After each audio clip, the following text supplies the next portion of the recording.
नमस्कार. मी अथर्व गोसावी. स्वागत आहे सर्वांचं आजच्या एका आपल्या नवीन लाईव्ह सेशनमध्ये. या लाईव्ह सेशनमध्ये आपण बघून घेणार आहोत, आपण जो टॉपिक सिलेक्ट केलेला आहे त्यामध्ये आपण शिकून घेणार आहोत की खरंच मार्केटमध्ये अशी मुवमेंट आलेली आहे किंवा मार्केटमध्ये आता असा एक पॉईंट आलेला आहे की जिथून मार्केट वरच्या साईडला बाउन्स होऊ शकते किंवा जिथून मार्केट तुम्हाला पुढच्या काही काळासाठी चांगले रिटर्न्स देऊ शकतं.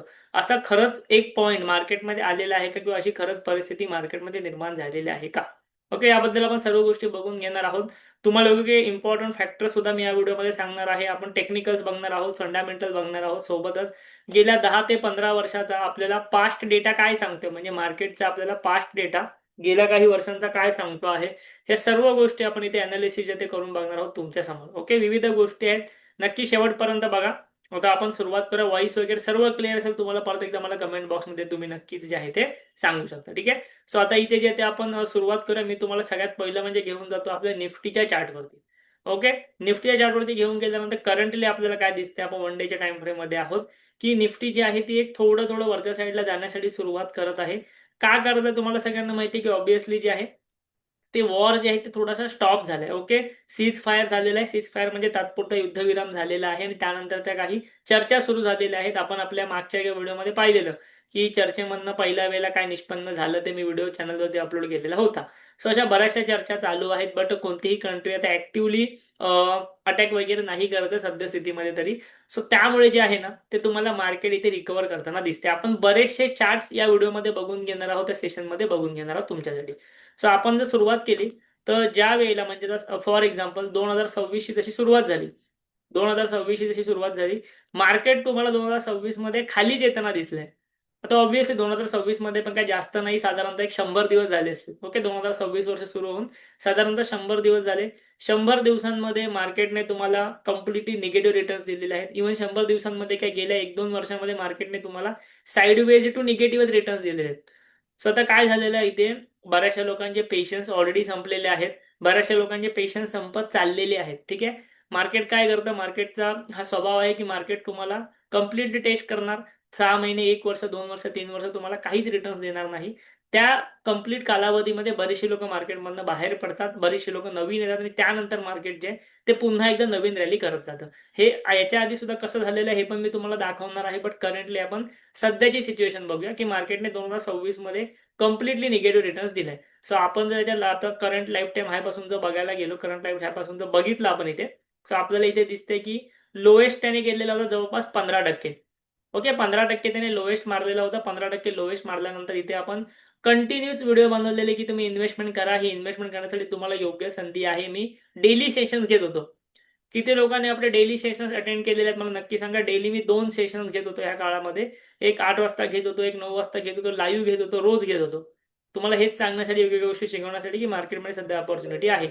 आपल्या अंडर जे पण इन्व्हेस्टर आहेत, आपल्याकडे ज्यांची पण म्युच्युअल फंड इन्व्हेस्टमेंट आहे, त्यापैकी ऑलमोस्ट सर्व लोकांनी या काळामध्ये इन्व्हेस्टमेंट केली, चांगली मोठी-मोठी इन्व्हेस्टमेंट केली, ज्याचा त्यांना आता फायदा दिसायला सुरुवात झालेला सुद्धा असेल.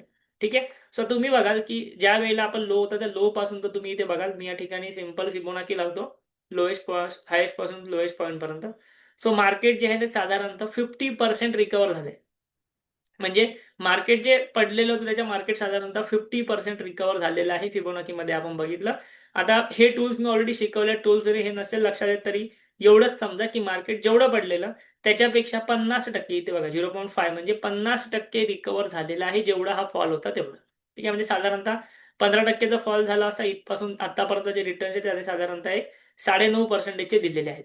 ओके, 9 ते 9.5% चे रिटर्न्स आलेले सुद्धा आहेत फक्त काही दिवसांमध्ये, ज्यांनी लोला इन्व्हेस्ट केलेलं असेल तर लो पॉईंट पासून. ठीक आहे. आता अशातली गोष्ट नाही की मार्केट इथून वरतीच जाईल किंवा इथून खाली पडेल किंवा इथेच थांबेल. बऱ्याचशा गोष्टी होऊ शकतात. सर्व आपण इथे अनालिसिस करणार आहोत. तर करंटली तुम्हाला 50% ची रिकव्हरी मार्केटने दाखवली, जी की इम्पॉर्टंट लेवल असते 50% ची. तुम्हालाही माहिती असेल तर तुम्हाला टेक्निकलचं थोडं तरी नॉलेज असेल तरी. आता पास्टमध्ये ह्याच्या आधी काय झालेलं होतं ते पण बघूया. जास्त नाही वेळ घालवणार आहोत आपण. इथे बघा, मार्केटना करंटली तुम्ही एक बघितलं असाल ना तर 200 EMA खाली आहे. आणि जर मी इथे आर-एस-आय लावेन, ओके, रिलेटिव्ह स्ट्रेंथ इंडेक्स, मी समजा इथे आर-एस-आय नावाचा इंडिकेटर लावला. आर-एस-आय इंडिकेटर लावल्यानंतर जेवढी पण लोक आपल्याला गेल्या 3-4 वर्षापासून फॉलो करत आहेत, इथे बरेचसे लोक मला दिसतात इव्हन लाईव्हला सुद्धा. त्या त्या लोकांना लक्षात आलं असेल की इथे काय झालंय, 200 EMA मार्केट खाली होतं, आर-एस-आय सुद्धा 30च्या खाली होता अशा प्रकारची सिच्युएशन जेव्हा जेव्हा मार्केटमध्ये येते त्यावेळेला काय होतं हे मी बऱ्याचदा चॅनलवरती सांगितलेलं आहे. ती एक चांगली गोल्डन लेवल असते तुम्हाला बाईंग करण्यासाठी. ठीक आहे. आपण बरेचसे स्टॉक सुद्धा ह्या आधी स्विंग ट्रेडिंगला घेतलेले आहेत. आपल्या जुन्या चॅनलवरती मी व्हिडिओ कंटिन्यू बनवायचो. प्लस इथे निफ्टीमध्ये सुद्धा सेम सिच्युएशन तयार झालेली होती ह्या लो मध्ये, की RSI 30च्या खाली होता. सो तिथून एक चांगला बाउन्स आपल्याला पाहायला भेटला. हरकत नाही, ती गोष्ट तर घडून गेलेली आहे. पण ह्याच्या आधी सुद्धा तुम्ही जर बघाल ना तर 200 EMA खाली जेव्हा जेव्हा मार्केट जातं, ओव्हरऑल निफ्टी जाते 200 EMA खाली जेव्हा जेव्हा जाते आणि त्यावेळेला जेव्हा RSI 30च्या खाली जातो, त्यानंतर निफ्टी जास्त वेळ तिकडे थांबत नाही. इथे बघा, इथे गेली, फटाफट रिकव्हरी आली, परत एकदा नक्की आली, पण ही 4-5 दिवसात रिकव्हरी आलेली आहे. हे आपण तुम्ही ज्या कॅन्डल्स बघाल ना, हे डेली कॅन्डल आहे, 4-5 दिवसात रिकव्हरी आली. सो जेव्हा जेव्हा निफ्टी 200 EMA खाली आणि प्लस RSI पण 30च्या खाली असतो, तेव्हा निफ्टी त्या ठिकाणी जास्त वेळ थांबत नाही, ती फास्ट रिकव्हरी दाखवते. इथे पण बघा, या ठिकाणी तुम्ही बघाल तर RSI 30च्या खाली नव्हताच, पण तरीही निफ्टीने तुम्ही फास्ट रिकव्हरी दाखवली. इथेही तुम्ही बघाल निफ्टीची रिकव्हरी एकदम फास्ट होती. या ठिकाणी पण निफ्टीने एकदम 2-3 कॅन्डलमध्येच रिकव्हरी दाखवली. सो निफ्टी जेव्हा एका एकदम बॉटमला जाते, बॉटम म्हणण्यापेक्षा खूप जास्त पडते 200 EMA खाली, RSI 30च्या खाली, तेव्हा तिची रिकव्हरी जी आहे ना ती खूप जास्त फास्ट असते. आता मी तुम्हाला मगाशी म्हटलेलं की बाबा निफ्टीने ना 1-2 वर्षामध्ये काही रिटर्न्स नाही दिले, 2-3 वर्षामध्ये काही रिटर्न्स नाही दिले, म्हणावे असे रिटर्न्स नाही दिले, थोडेफार नक्कीच दिलेत, बट म्हणावे असे रिटर्न्स नाही दिलेत. सो आता आपण एक काम करूया, आता मी इथे ना वीकली टाइम फ्रेम लावतो. ठीक आहे. ओके, डेली टाइम फ्रेमच लावतो, वीकली नको, कारण बऱ्याच जणांना समाधान नाही. सो आपण ना वीकली टाइम फ्रेम लावून ना गेल्या काही वर्षामध्ये अशी सिच्युएशन कधी आलेली ते बघूया. सो इथे बघा, हा दिवस आहे ऑक्टोबर 2021. हा दिवस आहे ऑक्टोबर 2021 आणि त्यानंतर हा दिवस इथे होता सप्टेंबर 22. ओके, सप्टेंबर 22 किंवा इव्हन हा तुम्ही दिवस बघा डिसेंबर 22, म्हणजे साधारणतः एक दीड वर्ष. या दीड वर्षाच्या काळामध्ये सुद्धा ना मार्केटने काहीच रिटर्न्स दिले नाहीत. ओके, काहीच नाही, एकदम फ्लॅट रिटर्न्स दिले. इव्हन ते दीड वर्ष पण सोडा, आपण इथपर्यंत बघूया. हा हे जून 2023, म्हणजे हे 2 वर्षाचा कालावधी घ्या. इथपासून इथपर्यंत हा 2 वर्षाचा कालावधी घ्या. 2 वर्षाच्या कालावधीमध्ये मार्केटने साधारणतः काहीच रिटर्न्स दिलेले नव्हते. हा, आता ज्यांनी इथे इन्व्हेस्ट केलं त्यांना रिटर्न्स भेटतील, इथे केलं त्यांना रिटर्न्स भेटतील, पण ज्या लोकांनी इथे इन्व्हेस्टमेंट केली आहे, इथे केली आहे, इथे केली, त्यांना साधारणतः काहीच रिटर्न्स मिळालेले नव्हते 2 वर्षात. पण त्यानंतर तुम्ही बघाल ना, बरेचसे लोक ह्या कालावधीमध्ये मार्केटमधनं बाहेर पडली, बरेचसे लोक, नवीन लोक मार्केटमध्ये आली. पण जेव्हा ही लेवल ब्रेक झाली, जेव्हा ही लेवल ब्रेक झाली 2023ला जून महिन्यामध्ये, त्यानंतर तुम्ही जर बघाल ना, तर 2023च्या जून महिन्यानंतर म्हणजे साधारणतः इथपासून इथपर्यंत मार्केटने 40% रिटर्न्स दिले पुढच्या 2 वर्षामध्ये. ठीक आहे, 40%. हा किती आहे, 2024, एका वर्षामध्ये 40% रिटर्न्स दिले. सो अशाच प्रकारे मार्केट असतं. तुम्हाला मार्केट प्रत्येक वर्षी रिटर्न्स नाही देणार, म्हणून म्युच्युअल फंडमध्ये आपण म्हणतो की मिनिमम 5 ते 6 वर्षाचा तुमचा कालावधी पाहिजे. प्रत्येक वर्षी मार्केट रिटर्न्स नाही देणार, बट ज्या वेळेला देणार, तुम्ही जर पेशन्स असतील तुमच्याकडे, तुम्हाला नक्की रिटर्न्स भेटणार आणि ते एकदम फास्ट भेटणार. इव्हन आताही तुम्ही बघाल ना, तर सप्टेंबर 24 पासून आता साधारणतः एप्रिल 26 आहे. सो आपण परत एकदा म्हणू शकतो की परत एकदा दीड वर्षामध्ये काहीच रिटर्न्स नाही. गेल्या 18 महिन्यांमध्ये काहीच रिटर्न्स मार्केटने दिलेले नाहीत.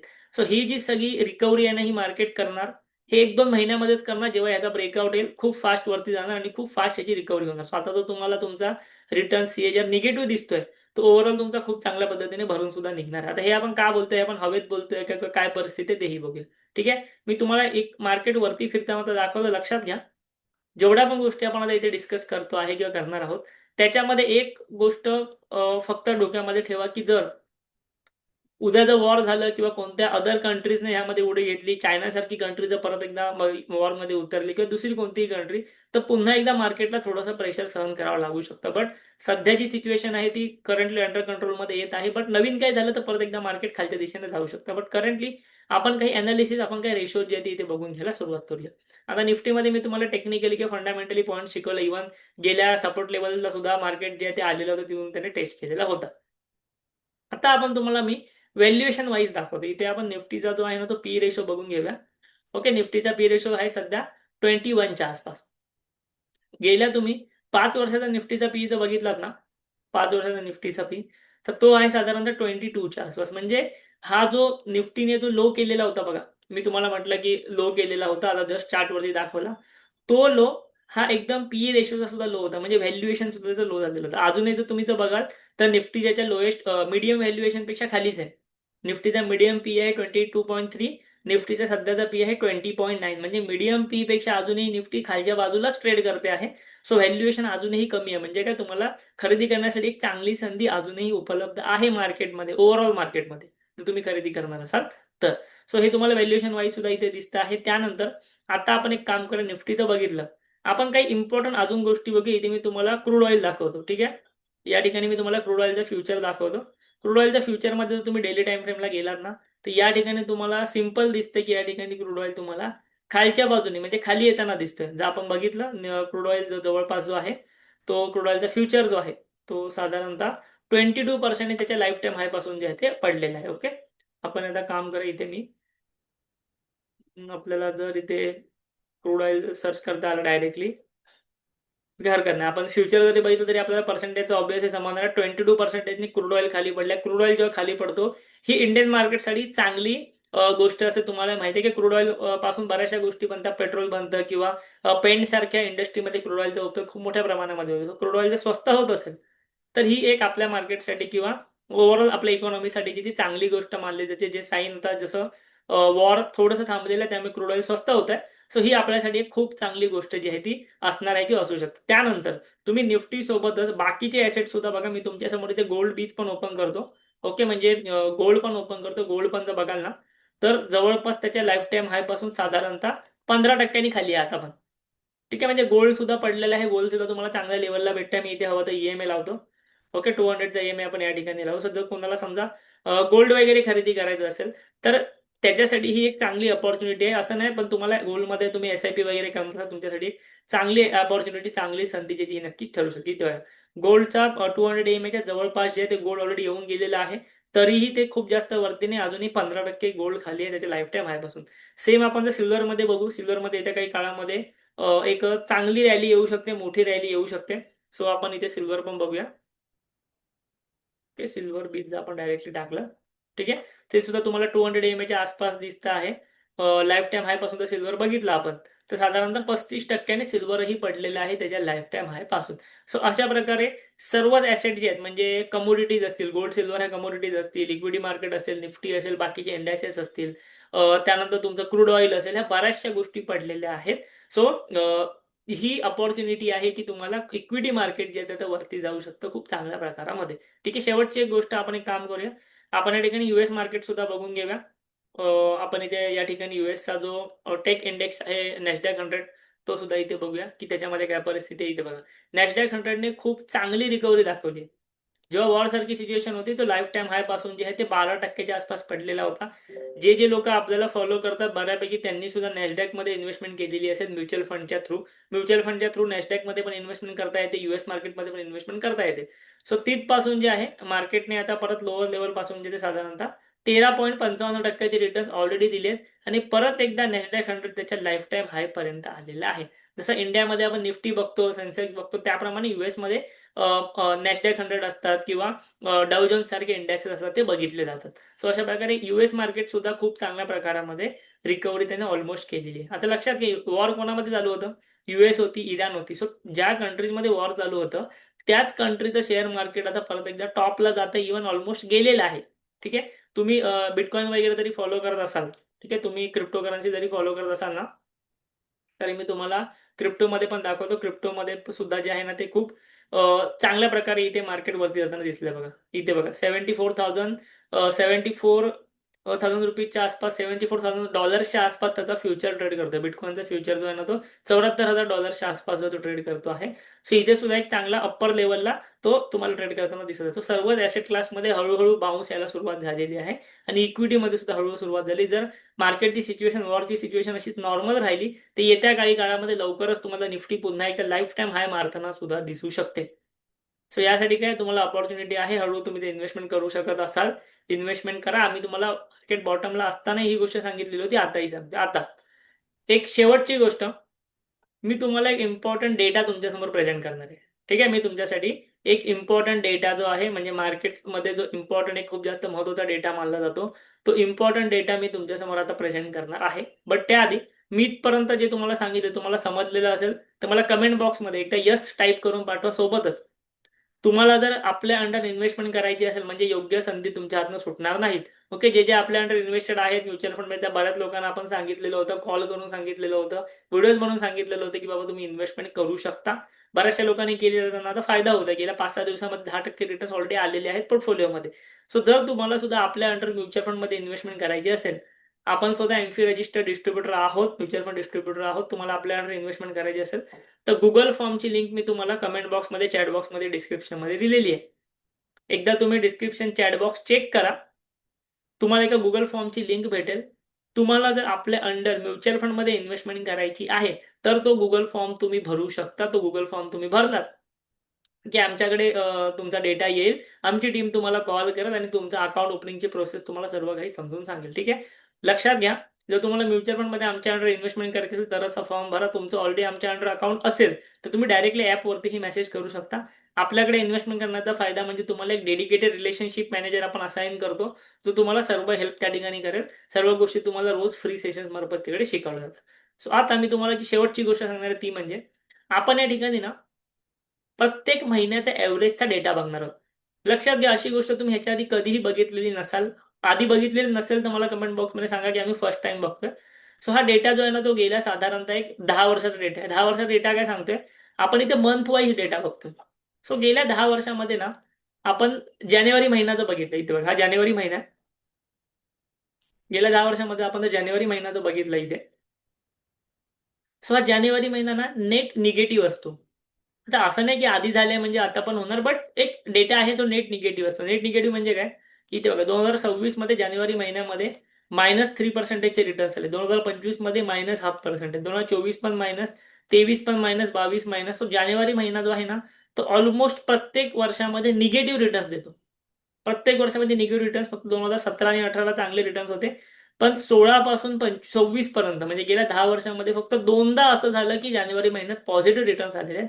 बाकी सर्व निगेटिव्ह रिटर्न्स येतात. फेब्रुवारीमध्ये ॲव्हरेज रिटर्न्स आहे -1.76%. इथे बघा फेब्रुवारीमध्ये पण गेल्या 10 वर्षामध्ये 3 वेळा असं झालं की फक्त पॉझिटिव्ह रिटर्न्स आले, बाकी सर्व निगेटिव्ह रिटर्न्स आहेत. त्यानंतर मार्च महिन्यापासून इथे बघा, मार्च महिन्यामध्ये तुम्हाला कंप्लीट पॉझिटिव्ह रिटर्न्स पाहायला भेटतात. आणि सगळ्यात मोस्ट कन्सिस्टंट महिना जो आहे रिटर्न्स देण्याच्या बाबतीमध्ये, मोस्ट कन्सिस्टंट महिना जो आहे तो आहे एप्रिल महिना. ठीक आहे. सगळ्यात कमी रिटर्न्स असतात फेब्रुवारी महिन्यामध्ये. मोस्ट कन्सिस्टंट बेस्ट मंथ जो आहे तो असतो एप्रिल महिना, जो आता चालू आहे. परत एकदा सांगतोय, बेस्ट मंथ आहे याचा अर्थ असा नाही की या वर्षी पण चांगलेच रिटर्न्स भेटणार एप्रिल महिन्यात. एप्रिल महिन्यामध्ये ऑलरेडी तुम्हाला रिटर्न्स भेटून झाले. इथे बघा, ऑलरेडी जर तुम्ही बघाल ना तर 4%चे रिटर्न्स तुम्हाला ऑलरेडी भेटून झालेले आहेत. ठीक आहे. मार्चमध्ये पण हे तुम्हाला 6.5% रिटर्न्स भेटलेले होते. बट हा फक्त एक डेटा आहे. इथे बघा एप्रिल महिन्यामध्ये शक्यतो साधारणतः चांगले रिटर्न्स तुम्हाला दिसतात. एप्रिल महिना फक्त 2 वेळा रेडमध्ये होता. गेल्या 10 वर्षात फक्त 2 वेळा रेडमध्ये होता, बाकी सर्व ग्रीनमध्ये आहे. मे मध्ये पण तुम्हाला एक मिक्स रिटर्न्स भेटतात बघा. मे मध्ये पण 1.34% ॲव्हरेज रिटर्न्स आहे. एप्रिलमध्ये 3%चा ॲव्हरेज रिटर्न्स आहे गेल्या 10 वर्षाचा. त्यानंतर बाकी बघा कन्सिस्टंटली तुम्हाला चांगले रिटर्न्स भेटतात. म्हणजे याचा अर्थ काय, जानेवारी फेब्रुवारी हे 2 महिने असे आहेत मार्केटच्या डेटानुसार, मार्केटच्या हिस्टॉरिकल डेटानुसार, की बाबा जिथे रिटर्न्स जे ते आपल्याला थोडेसे कमी भेटलेले आहेत ह्याच्या आधी. इव्हन या वर्षी पण तुम्ही इथे बघू शकता की तुम्हाला जानेवारी महिन्यामध्ये -3%, फेब्रुवारीमध्ये -0.5% रिटर्न्स होते. बट ह्याच्या पुढचे जे सर्व महिने तुम्हाला चांगल्या पद्धतीचे रिटर्न्स मार्केटने दिलेले आहेत अकॉर्डिंग टू डेटा, जे परतही देऊ शकतं किंवा ह्याच्या उलटही होऊ शकतं. ओके, फक्त आपण डेटा बघतोय. डेटा बघतोय ह्याचा अर्थ असा होत नाही की दरवर्षी असं होणार. फक्त याच्या आधी काय झालेलं आहे हे आपण तुम्हाला यामध्ये इथे सांगितलेलं आहे. ठीक आहे. सो हा एक डेटा मी तुमच्यासमोर प्रेझेंट केलेला आहे. हा एक डेटा मी तुमच्यासमोर आणलेला आहे. ठीक आहे. त्यामुळे ही एक अपॉर्च्युनिटी आहे. आता करंटली सध्याच्या गोष्टी चालल्या त्या ऑब्व्हियसली न्यूजनुसारच चाललेल्या आहेत. न्यूजवरतीच डिपेंड झालेल्या आहेत. ही गोष्ट खरी आहे. पण ज्या पण गोष्टी मी तुम्हाला इथे एक्सप्लेन केलेल्या आहेत, त्याच तुम्हाला समजलेल्या जर असतील ना, तर मला कमेंट बॉक्समध्ये, ठीक आहे, मला फक्त कमेंट बॉक्समध्ये एकदा यस टाइप करून पाठवा. मी सर्व लोकांच्या कमेंट्स वाचतोय. मला फक्त कमेंट बॉक्समध्ये यस असं टाइप करून पाठवा. जर मी तुम्हाला आता सांगितलेलं तुम्हाला समजलेलं असेल तर. ओके. सो बॉटम लाईन एकच आहे. तुमच्याकडे जर इन्व्हेस्टमेंट करण्यासाठी पैसे असतील तर ही अपॉर्च्युनिटी आहे. तुम्हाला हळू-हळू तुम्ही तुमची इन्व्हेस्टमेंट करा. लमसम करायचं असेल इन्व्हेस्टमेंट करा. तुम्हाला जर मार्केट या ठिकाणाहून वरती जरा सुरुवात झाली, तुम्हाला फार फास्ट रिकव्हरी भेटू शकते आणि गेल्या 2-3 वर्षामध्ये जे रिटर्न्स तुम्हाला नाही भेटलेत, ते रिटर्न सुद्धा तुम्हाला इथे नक्कीच भेटू शकतात. आणि याच नोटवरती जे आहे ते आपण या शनिवारपासून, या सॅटर्डेपासून शेअर मार्केटचा 20 दिवसांचा ॲडव्हान्स कोर्स सुरू करत आहोत टोटली फ्रीमध्ये. ठीक आहे. 20 दिवसांचा हा लाईव्ह कोर्स असणार आहे. रोज रात्री 9 वाजता मी सेशन घेणार आहे. लाईव्ह सेशन घेणार आहे. लाईव्ह क्लास असणार आहे. फ्री असणार आहे. कोणासाठी? ज्यांचं अकाउंट आपल्या अंडर एंजल मध्ये आहे त्यांच्यासाठी. सो एंजल वनच्या अकाउंटची लिंक मी तुम्हाला व्हिडिओच्या डिस्क्रिप्शनमध्ये, व्हिडिओच्या कमेंट बॉक्समध्ये टाकलेली आहे. ओके. तुमचं जर आमच्या अंडर एंजल वन मध्ये अकाउंट असेल तर तुम्हाला हा कोर्स फ्रीमध्ये आम्ही देणार. जर अकाउंट नसेल, नक्की एक काम करा. व्हिडिओच्या डिस्क्रिप्शनमध्ये कमेंट बॉक्समध्ये मी लिंक टाकले, तिथून जाऊन एंजल वन मध्ये फ्री अकाउंट ओपन करा. तुम्हाला 20 दिवसांचा कोर्स फ्रीमध्ये शिकायला भेटेल. शेअर मार्केट ज्यामध्ये आपण सर्व गोष्टी तुम्हाला बेसिक पासून ॲडव्हान्स पर्यंत इथे नक्कीच शिकवणार आहोत. या शनिवारपासून म्हणजे 2च दिवस आहेत तुमच्याकडे. 2च दिवसामध्ये सर्व प्रोसेस करून घ्या. सोबतच जी लोकांचं पण एंजल वनचा अकाउंट मॅपिंगचा इश्यू आहे, लक्षात घ्या. आम्ही तुम्हाला जेव्हा मेल करतो ना, त्या मेलवरती तुम्ही अप्रूव्ह केला पाहिजे. तुम्ही जर अप्रूव्ह नाही केलं तर तुमची मॅपिंग होत नाही. सो जे पण मॅपिंगला मेसेज करतायत किंवा त्यांचे रिजेक्ट झालंय, परत जेव्हा कराल अप्रूव्ह करा, तुम्हाला मॅपिंग सुद्धा तुमची नक्कीच होऊन जाईल. सो तुम्हाला व्हिडिओच्या कमेंट बॉक्समध्ये डिस्क्रिप्शनमध्ये सर्व मी लिंक दिलेल्या आहे. तिथून तुमचं अकाउंट ओपनिंगची प्रोसेस पूर्ण करा. सोबतच जसं मी तुम्हाला म्हटलं की तुम्हाला जर आपल्या अंडर म्युच्युअल फंडमध्ये इन्व्हेस्टमेंट करायची असेल, कोणतीही संधी जी आहे ती सोडायची नसेल, तर मी तुम्हाला कमेंट बॉक्समध्ये Google फॉर्म दिलेला आहे. तो Google फॉर्म नक्की भरा. ठीक आहे. Google फॉर्म तुम्ही भरल्यानंतर जे आहे ते आमची टीम तुम्हाला कॉल करेल. तुमचं जर ऑलरेडी एंजलवरती अकाउंट असेल, तुम्ही ते आमच्या अंडर मॅप करू शकता. ठीक आहे. तर यासाठी आपल्या टेलिग्राम चॅनल नक्की जॉइन व्हा. टेलिग्राम चॅनलवरती या सर्व गोष्टी ज्या आपण तुम्हाला तिकडे नक्की देऊ. ठीक आहे. ऑलरेडी तुमच्या एंजलमध्ये अकाउंट असेल तर तुम्ही ते आमच्या अंडर शिफ्ट करू शकता, आमच्या अंडर ट्रान्सफर करू शकता. कसं करायचं हे तुम्हाला आपल्या टेलिग्राम चॅनलवरती कळेल. तुम्हाला जर हवं तर टेलिग्राम चॅनलची लिंक जी आहे ती मी तुम्हाला आता तुमच्या कमेंट बॉक्समध्ये, तुमच्या व्हिडिओच्या डिस्क्रिप्शनमध्ये वगैरे टाकतो. तिकडून तुम्ही जाऊन जे ह्या सर्व गोष्टी तिथे कंप्लीट नक्की करू शकता. ओके. सो एकच मिनिटं मला फक्त लिंक जे तुम्हाला देऊ दे. ओके. तर टेलिग्रामची लिंक जी तुम्हाला मी कमेंट बॉक्समध्ये डिस्क्रिप्शनमध्ये ऑलरेडी दिलेली आहे. ठीक आहे. सेशन जर तुम्हाला आवडलेला असेल, व्हिडिओ तुम्हाला जर आवडलेला असेल तर आम्हाला नक्की कमेंट करून सांगा. व्हिडिओला लाईक करा. Google फॉर्मची लिंक दिलेली आहे, तो फॉर्म नक्की भरा. जेणेकरून आम्ही तुमच्याशी कॉन्टॅक्ट करू शकतो. ओके. Thank you. धन्यवाद. भेटूया आपण उद्याच्या सेशनमध्ये. उद्या आपला रात्री 8 वाजता सेशन असणार आहे. आज मी थोडासा लवकर घेतलेला. सो उद्या रात्री 8 वाजता सेशन असेल. भेटूया आपण उद्याच्या सेशनमध्ये. Thank you. धन्यवाद.